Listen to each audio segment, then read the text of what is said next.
Imagine this. You drive to your local Dairy Queen for a blizzard, only to find the lights are off, the doors locked, and a sign that simply says, closed. This isn't happening in just one town. It's happening across the United States. In the past 18 months, more than 46 Dairy Queen locations have quietly shut their doors, from Texas to Alaska. Some closed overnight, others after decades in business. And what's unfolding behind these closures tells a much bigger story about inflation, supply chains, franchise battles, and the changing face of American small-town life.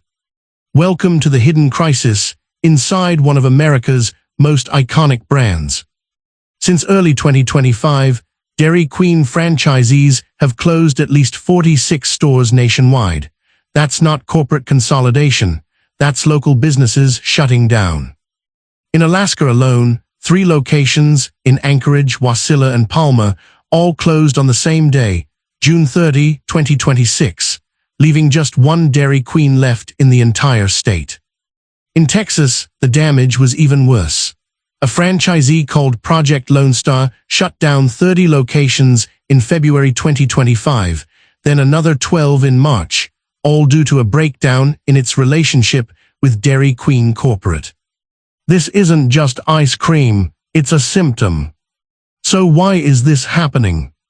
There's no single reason, but there are clear patterns. First, franchise disputes. In Texas, Project Lone Star refused to remodel its stores to meet new corporate standards.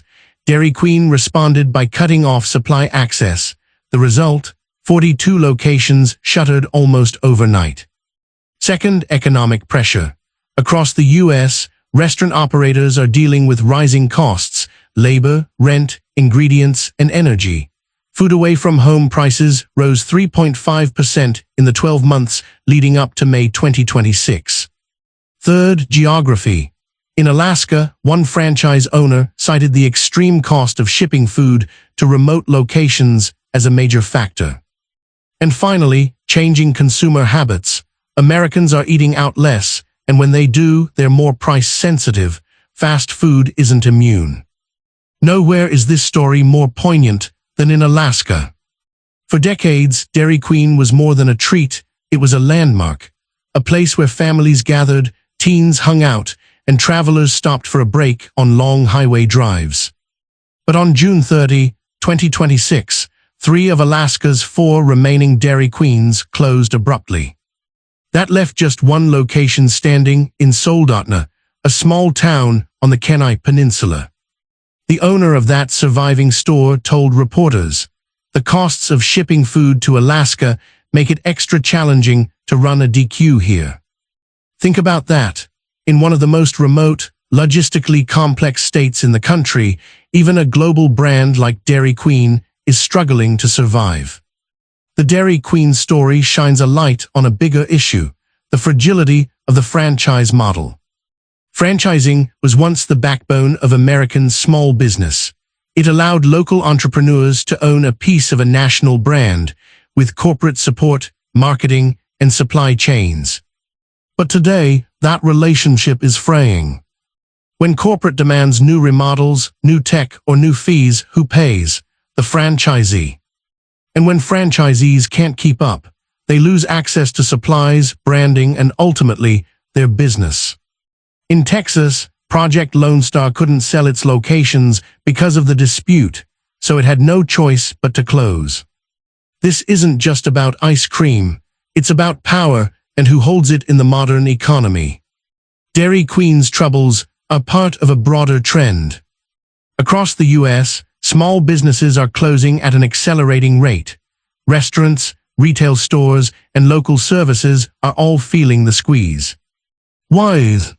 Because the cost of doing business is rising faster than revenue. Labor costs are up. Rent is up. Ingredients and energy are up.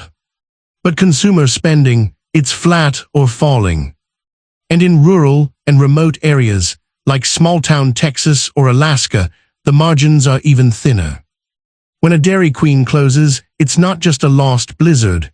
It's a lost job, a lost tax base, a lost piece of community identity. Despite the closures, Dairy Queen isn't going anywhere, at least not globally. The brand still operates around 7,800 locations in more than 20 countries. But the US footprint is shrinking, especially in smaller towns. About half of the recently closed locations were in communities with populations under 3,000.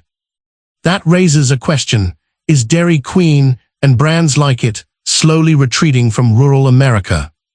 And if so, what fills the void?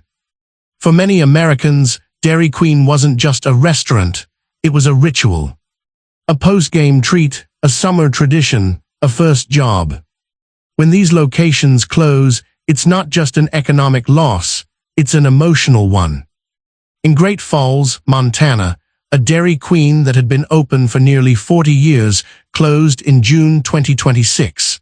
The owner plans to replace it with a Mediterranean restaurant. In Texas, communities lost more than a fast food spot, they lost a gathering place.